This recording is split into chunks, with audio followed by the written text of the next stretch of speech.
নিতে রাজি আছেন তো ইনশাআল্লাহ? তাহলে ওই দাদা নাতির মতো হবে। দাদা 80 বছর বয়স, তাফসীর মাহফিল শুনে, ওয়াজ মাহফিল শুনে। তো একদিন শখ করে নাতি মোটামুটি বড় হয়েছে, নাতিরে নিয়ে ওয়াজ শুনতে আসছে। তো ওয়াজ শুনতে আসার সময় নৌকা দিয়ে পাড়ি দিয়ে আসতে হয়। তো নৌকা দিয়ে, দিনের বেলায় নৌকা ছিল, নৌকা দিয়ে পাড়ি দিয়ে মোটামুটি ওয়াজ শুনতে আসছে। যাওয়ার সময় আর ওয়াজের মধ্যে হুজুর অনেক অনেক কথা বলছে। তার মধ্যে অন্যতম কথা হলো যে সতর ঢাকা ফরজ। কি সতর ঢাকা ফরজ? সতর ছিলেন তো? আলহামদুলিল্লাহ। তো সতর ঢাকা ফরজ, এই বিষয় নাতির মাথার মধ্যে খুব ভালো করে ঢুকছে। ঢোকার পরে যাচ্ছে, যেতে যেতে সেই যে ঘাট নৌকা দিয়ে পাড়ি দিয়ে আসতে হয়, ওই ঘাটের ওখানে গিয়ে দেখে যে মাঝি আর রাত বেশি হয়ে গেছে, মাঝি আর নাই, নৌকা আর নাই। তো এখন কি উপায়? এখন দাদা নাতি দুইজনেই চললো, এর মধ্যে যেতে হবে। পানি অতর একটা খালের মতো আর কি, গ্রামের খাল। তো পানি পার হয়ে, নদী পার হয়ে, খাল পার হয়ে এই পারে এসে দেখতেছে যে দাদার কাপড় সব শুকনো, আর এইদিকে নাতি গলা পর্যন্ত পানি, তার সবই মোটামুটি ভিজে গেছে। এখন দাদাকে নাতি জিজ্ঞেস করতেছে, কি ব্যাপার দাদা, ঘটনা কি? একসাথে দুইজনে আসলাম, আমার সব একদম জান্নাত জাহান্নাম সব ভিজে গেল, আর তোমার কোনো খবর নাই, ঘটনা কি? তখন দাদা বলতেছে, আরে আমি তো অন্য কায়দায় আসছি, 80 বছর যে কায়দায় আসছি। সেই কায়দা কি? কাপড় চাপড় সব খুলে, মাথায় পাগড়ি বেঁধে তারপরে খাল পাড়ি দিয়েছি। তখন দাদাকে নাতি বলতেছে, কি ব্যাপার দাদা, ওয়াজ শুনলাম সতর ঢাকা হলো ফরজ, আর তুমি একদম সতর খুলে জান্নাত জাহান্নাম দুনিয়াবাসীকে দেখিয়ে তারপরে তুমি আসতে তো মেনে নিয়ে গেল না। তখন নাতিকে দাদা ধমক দিয়ে বলতেছে যে, মিয়া 80 বছর ওয়াজ শুনলাম, খাল পাড়ি দিয়ে আসলাম, কোনদিন বাড়িতে ওয়াজ নিয়ে গেলাম না, আর তুমি আজকে এসে ওয়াজ বাড়ি নিয়ে যাবা? কথা মনে হয় বুঝেন না। এই জন্য ওয়াজকে আপনারা বাড়ি পর্যন্ত নিবেন নাকি প্যান্ডেলেই থাকবে? ইনশাআল্লাহ। তাহলে এখন আসুন আমরা সরাসরি কোরআন থেকে কথা শুনি।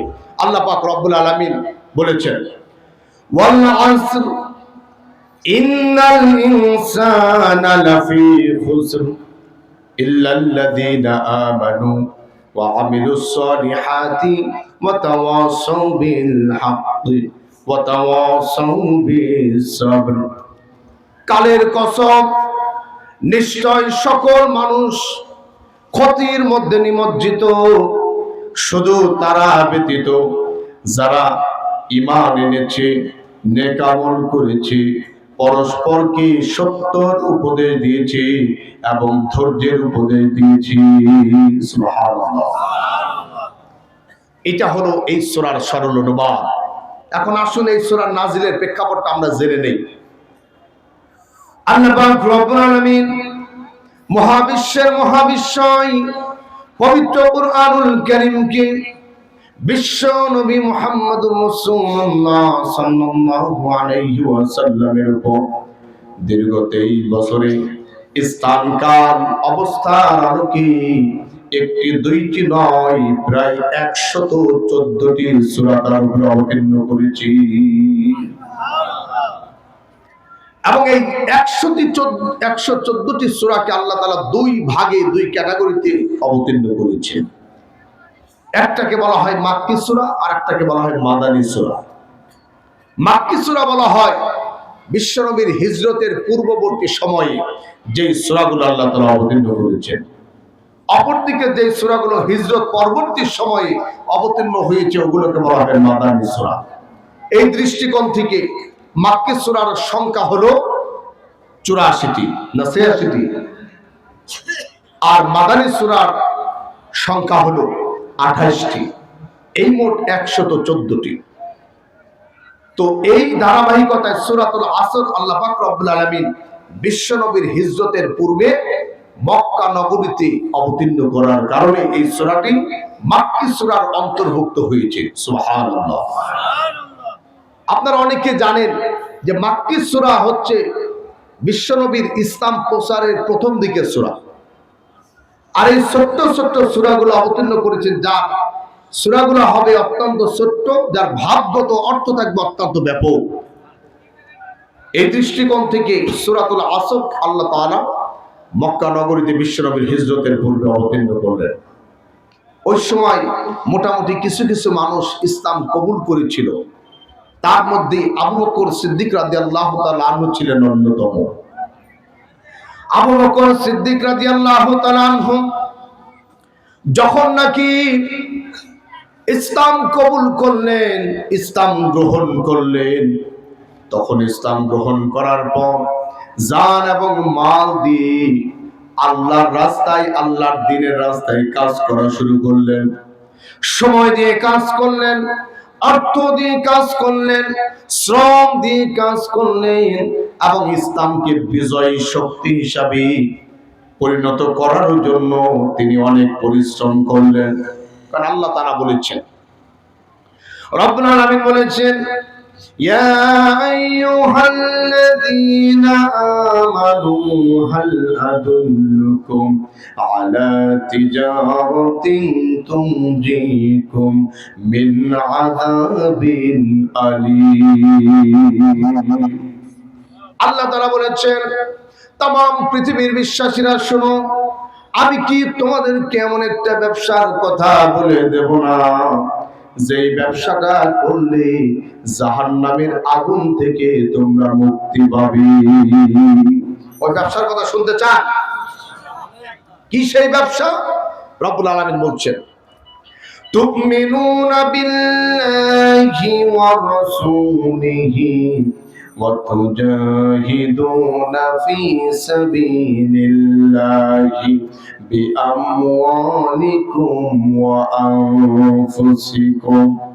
আল্লাহ তাআলা বললেন, যেই ব্যবসা করলে তোমরা জাহান্নামের আগুন থেকে মুক্তি লাভ করবে, ওই ব্যবসাটা হলো এক নম্বরে আল্লাহ এবং তার রাসূলের উপরে দ্বিধাহীন চিত্তে বিশ্বাস স্থাপন করতে হবে। দুই নম্বরে বিশ্বাসের আলোকে জান এবং মাল দিয়ে আল্লাহর রাস্তায় এবং বিশ্বনবীর আদর্শ জমিনে বাস্তবায়ন করার জন্য তোমাদের চেষ্টা প্রচেষ্টা চালাতে হবে। আল্লাহু আকবার। তাহলে আল্লাহ এবং আল্লাহ রাসূলকে শুধু মেনে নিলাম, বিশ্বাস করলাম, এইটা করলেই যথেষ্ট নয়। কি করতে হবে? জান এবং মাল দিয়ে আল্লাহর জমিনে আল্লাহর দ্বীন বাস্তবায়নের কাজকে আঞ্জাম দেওয়ার জন্য শ্রম দিতে হবে, চেষ্টা করতে হবে, ঠিক কিনা?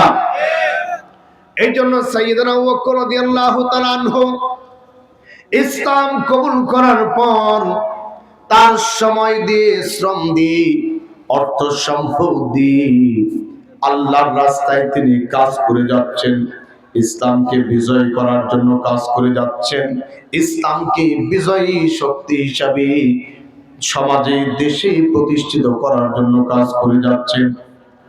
কাজ করতে গিয়ে আপনারা জানেন, সাইয়েদনা আবু বকর সিদ্দিক রাদিয়াল্লাহু তাআলা আনহু আরবের তদানীন্তন সময়ে সবচেয়ে গুরুত্বপূর্ণ যেই ব্যবসায়ী ছিল, তাদের মধ্যে অন্যতম প্রসিদ্ধ কাপড়ের ব্যবসায়ী ছিলেন।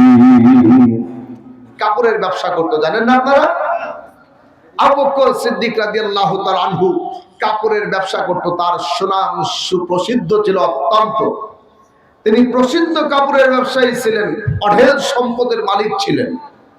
কিন্তু ইসলাম গ্রহণ করার পর তিনি দেখলেন কতগুলো সমস্যা ইসলামের মধ্যে আছে। ইসলামপন্থীদের মধ্যে কিছু সমস্যা আছে, ইসলামের কিছু কর্মী আছে এরকম, যারা ইসলাম মনে প্রাণে ধারণ করে, লালন করে, কিন্তু প্রকাশ করতে পারে না, কারণ ওই সময় নেতাগুলা ছিল ইসলাম বিরোধী। কি ছিল?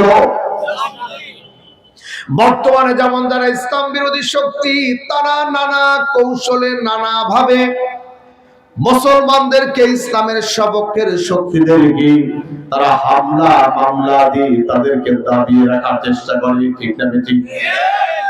ওই সময় ছিল সেম, কিছু সিস্টেমটা ছিল ভিন্ন।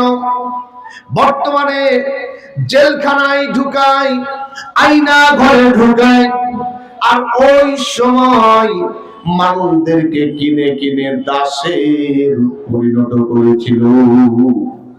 যেমন বেলাল রাদিয়াল্লাহু তাআলা আনহুর নাম শুনেছেন, ইসলামের প্রথম মুয়াজ্জিন। বেলাল রাদিয়াল্লাহু তাআলা আনহুকে দাস হিসাবে ব্যবহার করা হয়েছে। ইসলাম কবুল করার কারণে তার উপরে নেমে এসেছিল অমানবিক নির্যাতন। সাইয়েদানা সুমাইয়া রাদিয়াল্লাহু তাআলা আনহা একজন মহিলা মানুষ ছিল। যখন নাকি ইসলাম কবুল করলো, ইসলাম কবুল করার কারণে সুমাইয়া রাদিয়াল্লাহু তাআলা আনহাকে নির্মমভাবে হত্যা করা হয়েছিল। তার স্বামী ইয়াসির রাদিয়াল্লাহু তাআলা আনহু একজন দাস ছিলেন, তাকেও নির্মমভাবে অত্যাচার করা হয়েছিল। তাদের সন্তান আম্মার রাদিয়াল্লাহু তাআলা আনহু, তাদের উপরেও নির্মম নির্যাতন চালানো হয়েছিল। এবং ওই সময় এমন ব্যবস্থা যে দাসের উপরে মারলে কিছু করা যাবে না। সমাজটা ছিল এইরকম বর্বর যে দাস মানুষ হয়ে মানুষকে কেনা বেচা করত। এরকম করে যখন নাকি দেখলেন আবু বকর রাদিয়াল্লাহু তাআলা আনহু, তখন তিনি চিন্তা করলেন, এই দুনিয়ার সম্পদ দিয়ে আমি জান্নাত কিনতে চাই। কি কিনতে চাই? জান্নাত কেনার জন্য সাইয়েদনা আবু বকর সিদ্দিক রাদিয়াল্লাহু তাআলা আনহু পাগল পারা হয়ে গেলেন। এই জন্য তিনি তার সম্পদগুলোকে অকাতরে বিলি করা শুরু করলেন। দাস মুক্তির জন্য তার সম্পদগুলো আল্লাহর রাস্তায় ব্যয় করা শুরু করে দিলেন।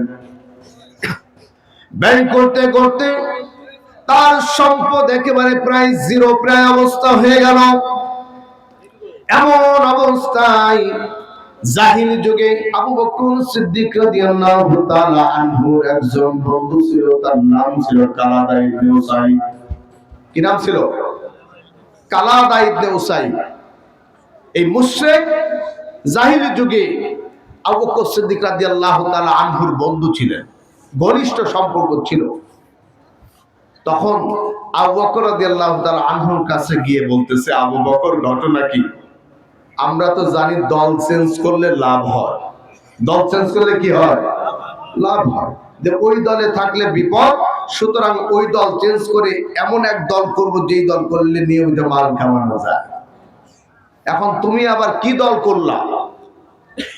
এক নম্বরে তুমি আরবের প্রসিদ্ধ ব্যবসায়ী ছিলাম, তুমি ইসলামের পিছনে অর্থ ব্যয় করতে করতে তুমি একদম তোমার সম্পদ খ্যাতি সব কিন্তু শেষ প্রায়। অপরদিকে তুমি বাপ দাদার ধর্ম ত্যাগ করে তোমার পরকালও হারাইলা। অতএব তুমি তো সবচেয়ে ক্ষতির মধ্যে নিমজ্জিত, সবচেয়ে ক্ষতিগ্রস্তদের অন্তর্ভুক্ত হয়ে যাচ্ছ। এইভাবে করে পাম দিচ্ছে। এভাবে এসে তাকে নানাভাবে বুঝাইতে চাচ্ছে যে তুমি তো কাজটা ঠিক করো নাই। তুমি তোমার বাপ দাদার ধর্ম ত্যাগ করলা, ত্যাগ করে তুমি মুহাম্মাদের দলে যোগ দিলা। ভাবছিলাম মুহাম্মাদের দলে যোগ দিয়ে কিছু মাল কামাইতে পারবা, অর্থ সম্পদ তোমার বাড়বে। বর্তমান দেখেন না, অনেকেই সম্পদ কারি পাহাড় পরিমাণ সম্পদ বানানোর জন্য তারা নানা ধরনের অপকৌশল করে কিনা? ঠিক তেমনি ভাবে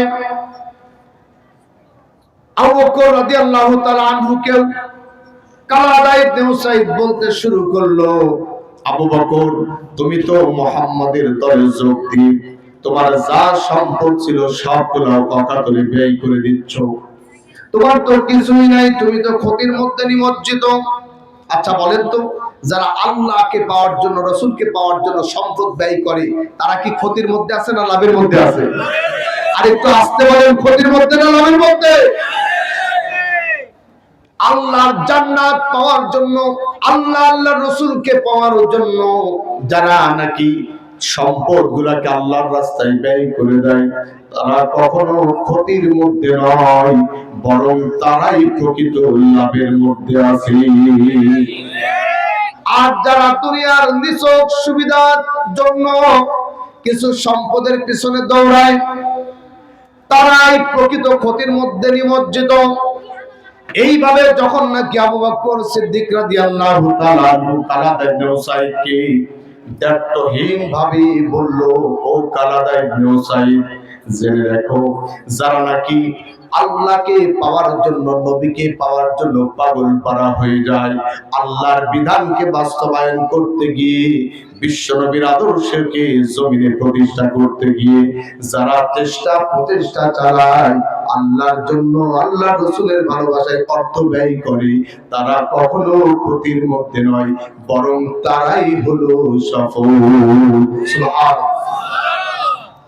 এইভাবে যখন নাকি বোঝাতে চাইলো আমি সঠিকের উপরে আছি, আমি ব্যর্থ না, বরং তোমরা এখনো যারা ঈমান আনো নাই, বিশ্ব নবীর আদর্শকে যারা ধারণ করো নাই, তারাই প্রকৃত ক্ষতির মধ্যে নিমজ্জিত। এই প্রেক্ষাপটে আল্লাহ পাক রব্বুল আলামিন এই সূরাতুল আসর অবতীর্ণ করলেন। এখন আসেন এই সূরার মধ্যে আল্লাহ কি বলেছেন, সংক্ষিপ্ত পরিসরে আমি আপনাদের মাঝে আলোচনা শেষ করে বিদায় নেব ইনশাআল্লাহ। শুনবেন তো একটু? আর সময় হয়ে গেলে সিলকোড দিয়ে দিয়ে।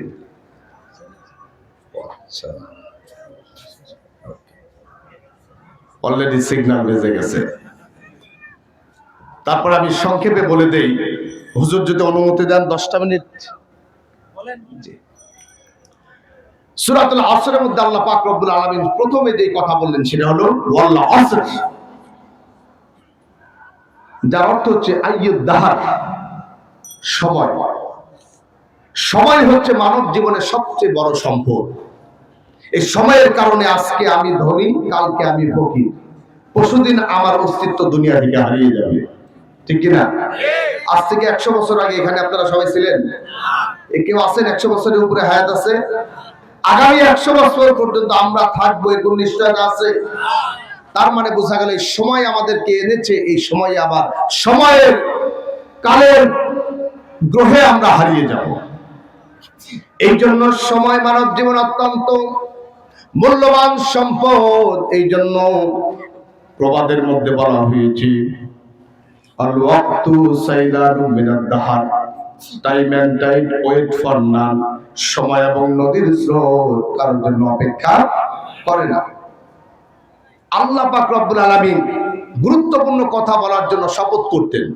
কোরআনের মধ্যে 40টা বিষয়ের উপরে শপথ করেছেন। নবমণ্ডলের 20টা, ভূমণ্ডলের 20টা, যেমন ওয়াশ-শামসি ওয়াল কমারি ওয়ান নাজমি ওয়াত তিন, এরকম করে আল্লাহ পাক রব্বুল আলামিন 40টা বিষয়ের শপথ করেছেন গুরুত্ব বোঝাবার জন্য। এই শপথগুলো করে আল্লাহ তাআলা এরপরে বলছেন ইন্নাল ইনসানা লাফি খুসর, নিশ্চয় পৃথিবীর সকল মানুষ, অতীত বর্তমান সকল মানুষ ক্ষতির মধ্যে নিমজ্জিত। কারণ আমাদের প্রতি মুহূর্তে আমরা ক্ষতির মধ্যে নিমজ্জিত। একটা উদাহরণ দিলে বুঝবেন। 1 নম্বর হলো আলোর গতি হচ্ছে সেকেন্ডে 3,86,000 মাইল। কত? যত দ্রুত আলো আসে অত দ্রুত দিন হয়, আবার রাত হয়। তো এই 3,86,000 মাইল গতিতে আমার আপনার জীবন থেকে হায়াত শেষ হয়ে যাচ্ছে, ঠিক কিনা? তো হায়াত শেষ হওয়ার মধ্য দিয়ে আমরা বড় ধরনের ক্ষতির মধ্যে আছি, ঠিক কিনা? কারণ এই হায়াতকে প্রপার ইউজ করতে না পারলে এই ক্ষতি কাটিয়ে ওঠা সম্ভব নয়। তো রব্বুল আলামিন বলেছেন ইন্নাল ইনসানা লাফি খুসর, নিশ্চয় সকল মানুষ ক্ষতির মধ্যে নিমজ্জিত। এরপর রব্বুল আলামিন বলছেন ইল্লাল্লাযীনা আমানু ওয়া আমিলুস সলিহাতি ওয়া তাওয়াসাউ বিল হক ওয়া তাওয়াসাউ বিসবর। 4টা ক্যাটাগরি ক্যারেক্টার যাদের মধ্যে থাকবে তারাই কেবলমাত্র ক্ষতি থেকে বেঁচে যাবে। 1 নম্বর ঈমান আনতে হবে। কি আনতে হবে? ঈমান আনতে হবে। 2 নম্বর ঈমান এনে ঈমানের আলোকে শতামল করতে হবে। শতামল কি? আল্লাহ যেটা তার রাসূলের মাধ্যমে করতে বলেছেন, ওমা আতাকুমুর রাসূলু ফাখুযুহু ওমা নাহাকুম আনহু ফান্তাহু, আল্লাহ তার রাসূলের মাধ্যমে যা দিয়েছেন ওইটাকে অ্যাকসেপ্ট করতে হবে, আর যেইটা করতে নিষেধ করেছেন ওইটাকে রিজেক্ট করতে হবে, বাদ দিয়ে দিতে হবে। এটা হচ্ছে ইবাদত। ইবাদতের সংজ্ঞা খুব সহজ। আল্লাহ তার রাসূলের মাধ্যমে যা কিছু করতে বলেছেন ওইটাকে করব, আর যা কিছু ছাড়তে বলেছেন ওইটাকে ছাড়ব। এটা হবে ঈমানু আমানু এবং ওয়া আমিলুস সালিহাত। বুঝতে পেরেছেন? এরপরে 3 নম্বর হলো ওয়াতাওয়াসাউ বিল হক। পরস্পরকে সত্যের দিকে উপদেশ দিতে হবে, ভালোর দিকে। আপনার চোখের সামনে খারাপ কাজ করছে, আপনি একদম মুখ বুজে পিশাবের মতো চলে আসলেন, এরকম করা যাবে? আল্লাহর নবী বলেছেন উনসুর আখাকা জালিমান আও মাজলুমান। তুমি তোমার ভাইকে সাহায্য করো জালেম অবস্থায় এবং মাজলুম অবস্থায়। সাহাবায়ে কেরামরা জিজ্ঞেস করলো, ইয়া রাসূলুল্লাহ, মাজলুম হইলে সাহায্য করব বুঝলাম, জালেমরে সাহায্য করব কেমনে? তখন আল্লাহর নবী বলল যে জালেমরে সাহায্য করা হলো জুলুমের পথ বন্ধ করে দেওয়া। যেরকম বিগত ফেসিবাদে আমরা সাহায্য করেছি, ঠিক না? হেলিকপ্টার দেখায় নাকি? তো এইরকম করে আপনার চোখের সামনে যেই জুলুম করবে, অন্যায় করবে, পাপ করবে, তাকে বাধা দিতে হবে। দিবেন তো ইনশাআল্লাহ? এই ব্যাপারে জনমত গঠন করতে প্রয়োজন হলে করবো তো ইনশাআল্লাহ। আবার ভালো কাজ করলে বিপদ কম না বেশি? আয়না ঘর আছে না নাই? এই জন্য ভালো কাজ করলে আয়না ঘর আসতে পারে, বিপদ বালা মুসিবত আসতে পারে। ওয়ালা নাবলুওয়ান্নাকুম বিশাইইম মিনাল খাউফি ওয়াল জু' ওয়া নাকসিম মিনাল আমওয়ালি ওয়াল আনফুসি ওয়াস সামারাত। সম্পদের ক্ষতি হবে, জানমালের ক্ষতি হবে, ক্ষুধা দারিদ্রতা আসবে। এই সকল অবস্থাতে পরস্পর কি আরেকটা উপদেশ দিতে হবে, সেটা হবে ওয়াতাওয়াসাউ বিস সাবর। ধৈর্যের। কিসের? বিপদে যেন হতাশ হয়ে না যায়। তবে এইভাবে যদি আমরা চলতে পারি, কাজ করতে পারি, কোরআনের শিক্ষা ধারণ করি, আমাদের সমাজে ইসলাম আসবে কি আসবে না? আমরা কি ইসলামের বিজয় চাই কি চাই না? আপনারা মনে রাখেন, বর্তমান বাংলাদেশে ইসলামকে নিয়ে, ইসলামপন্থীদেরকে নিয়ে যে ধরনের কথাবার্তা চলছে, আমার মনে হচ্ছে এইরকম। সেটা হলো যে সন্তান যখন ভূমিষ্ঠ হয়, জন্মগ্রহণ করে, তখন মায়ের কিন্তু প্রসব বেদনা শুরু হয়, জানেন কিনা? এই প্রসব বেদনা মায়ের যত বাড়বে, আগামীতে সন্তান ভূমিষ্ঠ হওয়ার সময় তত ত্বরান্বিত হবে, ঠিক কিনা? বর্তমান বাংলাদেশে ইসলামের বিরুদ্ধে একটা গোষ্ঠীর প্রসব বেদনা শুরু হয়ে গেছে। তার মানে আমরা বুঝতে পারছি আগামীতে আল্লাহর জমিনে আল্লাহর দ্বীন প্রতিষ্ঠিত হওয়ার, যেই ভূমিষ্ঠ হওয়ার অবস্থা, সেইটা কিন্তু ত্বরান্বিত হচ্ছে। আল্লাহ পাক রব্বুল আলামিন আমাদেরকে এই আন্দোলনের সংগ্রামে আল্লাহর জমিনে আজকে এই মাদ্রাসা যেমন 6 জন হাফেজ কোরআন উপহার দিয়েছে। কয়জন? এইরকম করে আমাদের মাদের পেট থেকে শুধু হাফেজ বের হবে, কোরআনের সৈনিক বের হবে। আমার বাবারা কোরআনের পক্ষে অবস্থান নেবে, আমার যুবক ভাইরা মাদক ছেড়ে দিয়ে নামাজ পড়বে, ইসলামের পক্ষে অবস্থান নেবে।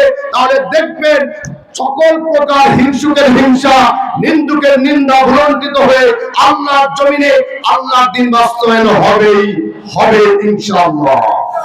আল্লাহ পাক রব্বুল আলামিন আমাদের সকলকে দ্বীনের উপরে অবিচল থাকা তৌফিক দান করুন। আমা তৌফিক ইল্লা বিল্লাহ। আসসালামু আলাইকুম ওয়া রাহমাতুল্লাহি ওয়া বারাকাতুহু।